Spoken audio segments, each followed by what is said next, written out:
Stock. अब देखिए जी entertainment का स्टॉक उसमें करीब 8-10% के आसपास की जोरदार तेज़ी देखने मिल रही है। अब देखिए इनका इन्वेस्टर प्रेजेंटेशन आया था, काफ़ी कुछ उसमें कहा गया है। क्या कहा गया है और क्यों इस तरह की तेज़ी देखने मिल रही है, इसको समझ लेते हैं। हमारे सहयोगी अभिषेक सत्यवर्तन इसको लेके हमारे साथ जुड़ चुके हैं। अभिषेक बताइए, जी एंटरटेनमेंट इस तरह की तेज़ी क्यों?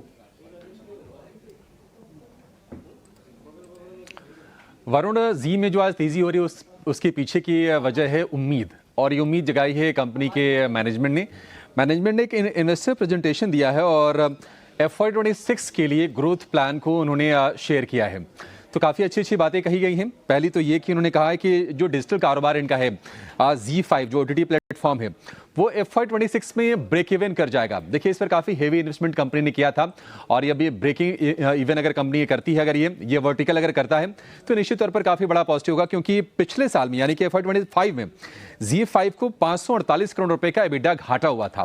तो एक यहाँ से एक अच्छी खबर निकल के आ सकती है। दूसरी चीज़ ये है कि कंपनी का भी जो FY25 तक जो मार्केट शेयर रहा, व्यूअरशिप जो शेयर रहा टीवी का, वो रहा 16.8% का। इसको बढ़ाकर इनका लक्ष्य है 17.5% करने का। यही नहीं, FY26 में जो विज्ञापन से इनको आय होती है यानी कि एड रेवेन्यू, उसमें 8 से 10% के ग्रोथ का इन्होंने टारगेट रखा है और मार्जिन को 14.5% से बढ़ाकर FY26 में 18 से 20% करने का लक्ष्य है। तो मार्जिन के फ्रंट पर भी काफी अग्रेसिव टारगेट कंपनी ने रखे हैं। कैश रिजर्व कंपनी के पास ठीक ठाक है। मार्च 2025 तक कंपनी के पास 2406 करोड़ रुपए का कैश रिजर्व है। ग्रोथ प्लान्स की अगर बात करें कंपनी की, तो दर्शक और रेवेन्यू स्रोत को बढ़ाने के लिए नए बिजनेस वर्टिकल कंपनी बनाएगी। साथ साथ व्यूअरशिप बढ़ाने के लिए नया डिस्ट्रीब्यूशन बिजनेस मॉडल कंपनी लेकर आएगी। यही नहीं, हर एज ग्रुप पर कंपनी फोकस कर रही है और अब यहां से शॉर्ट फॉर्मेट वीडियोस पर भी कंपनी आगे फोकस करके चलेगी। साथ ही इनऑर्गेनिक एक्सपेंशन की भी कंपनी कोशिश कर रही है और कंपनी ने कहा है कि डिजिटल में और म्यूजिक में अधिग्रहण के जरिए विस्तार पर कंपनी का आगे फोकस रहने वाला है। आपको बता दें कि पिछले दिनों खबर यह आई थी कि प्रमोटर्स जो हैं कंपनी में अपना हिस्सा बढ़ाने वाले हैं और 4% की जो हिस्सेदारी है उसको बढ़ाकर वो 18% करेंगे और इसके लिए वो कंपनी में पैसे डालेंगे। कंपनी उनको वारंट इशू करेगी और उस वारंट इशू के जरिए 2237 करोड़ रुपए जुटाएगी। तो ये पॉजिटिव खबर तो आई थी, लेकिन अब चूंकि Z5 को लेकर एक तगड़ा अपडेट आया है, आगे के ग्रोथ प्लान को लेकर कंपनी ने काफी बुलिश नजरिया शेयर किया। इसके चलते शेयर में हम तेजी देख रहे हैं। लगातार चौथे महीने जी का शेयर चल रहा है और इसके पहले इतनी लंबी तेजी का दौर हमने देखा था जुलाई से नवंबर 2022 के बीच में, जब 5 महीने एक तरफा शेयर में हमने चाल देखी थी। लोअर लेवल से बात करें यानी कि 52 हफ्ते के निचले स्तर हमने देखा था कि 90 रुपए के आसपास शेयर गिर गया था। वहां से करीब करीब 60% के आसपास की रिकवरी आ चुकी है।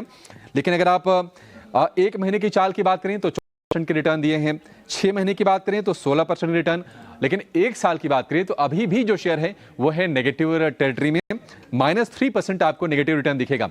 देखिए बहुत सारी खबरें आई हैं, बहुत कुछ हुआ है जी में, लेकिन अब यहां से फ्यूचर अगर कंपनी अच्छा प्रोजेक्ट कर रही है तो उसको लेकर जो निवेशक हैं थोड़े उत्साहित लग रहे हैं और आज इसी के चलते शेयर में हम 10% की तगड़ी तेजी देख रहे हैं।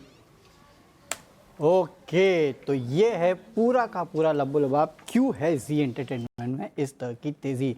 बहुत बहुत शुक्रिया अभिषेक हमारे साथ जुड़ने के लिए और डिटेल में एक्सप्लेन करने के लिए कि जी एंटरटेनमेंट क्यों आज दौड़ रहा है। हालांकि एक साल के लिहाज से अगर आप देखेंगे तो अभी भी नेगेटिव टेरिटरी में है, लेकिन आज करीब 10% के आसपास की तेजी जो है वो इस काउंटर में देखने मिली और उम्मीद की वजह से ये तेजी देखी जा रही है। शाह साहब, जी एंटरटेनमेंट चार्ट्स पे आपको कैसा लगता है, क्योंकि एक साल के लिहाज से अगर देखेंगे तो अभी भी नेगेटिव टेरिटरी में है ये स्टॉक? देखिए जिस हिसाब से आज रैली आई है स्टॉक में, तो जो चार्ट स्ट्रक्चर है काफी पॉजिटिव है, वॉल्यूम के साथ स्टॉक चला है। बट रिस्क रिवॉर्ड के हिसाब से देखेंगे तो ये लेवल पे बाइंग एडवाइजेबल नहीं है। अगर कोई डिप आती है तो खरीदारी करिए, क्योंकि स्टॉप लॉस काफी डीप है, करीबन 132 के करीबन है। तो ये लेवल पे किसी के पास पोजीशन है तो होल्ड कर सकते हैं, बट फ्रेश एंट्री के लिए वेट करना चाहिए। अगर कोई डिप आती है तो डिप में खरीदारी करिए। ऊपर में जो लक्ष्य बैठ रहा है इमीडिएट बेसिस पे 155 का बैठ रहा है और वो सरपास हुआ तो स्टॉक 164 तक भी जा सकता है। चलिए, तो ये राय आती हुई जी एंटरटेनमेंट के स्टॉक पे। चलिए, शो का रैप अप करने का समय आ चुका है। सबसे पहले शाह साहब से विदा लेंगे। शाह साहब, कोई डिस्क्लोजर? तो जो भी स्टॉक्स हमने डिस्कस किए इसमें मेरी कोई पर्सनल पोजीशन है नहीं, बट ये सब स्टॉक्स हमने हमारे क्लाइंट को रिकमेंड किए हो सकते हैं। चलिए ठीक है शाह साहब, बहुत बहुत शुक्रिया आज हमारे साथ जुड़ने के लिए और इस शो का हिस्सा बनने के लिए। चलिए धन्यवाद। ये शो तो